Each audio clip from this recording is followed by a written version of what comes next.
Hello everyone, introvert Marathi मुलगी या YouTube चॅनलमध्ये तुमचं स्वागत आहे. तर आज मी बनवणार आहे ऑमलेट पिझ्झा.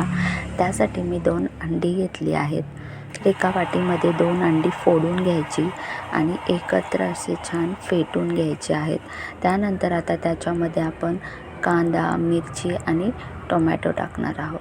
त्या तिन्ही गोष्टी बारीक चिरून घ्यायचे आणि फेटलेल्या अंड्यामध्ये कांदा, टोमॅटो आणि मिरची टाकून घ्यायचं आहे.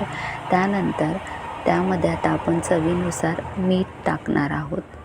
मीठ टाकल्यानंतर पुन्हा ते असं एकत्र फेटून घ्यायचं आहे. त्यानंतर मी येथे 4 ब्रेडच्या स्लाईस घेतल्या आहेत. त्या अशा प्रकारे कट करून घ्यायच्या आहेत. तर मी ट्रायंगल शेपमध्ये कट केलं आहे. तुम्हाला जसं हवं असेल तुम्ही कट करू शकता. त्यानंतर एका वाटीमध्ये मी शेजवान चटणी घेतली आहे. त्यानंतर त्यामध्ये टोमॅटो केचप घ्यायचं आहे आणि ते एकत्र मिक्स करून घ्यायचं. त्यानंतर गॅसवरती तवा ठेवायचा, त्यावरती तूप टाकायचं आहे आणि तूप सगळीकडे असं लावून घ्यायचं आहे. त्यानंतर आपण जे ब्रेडचे स्लाईस कट केले होते ते असं तव्यावरती लावून घ्यायचे आहेत.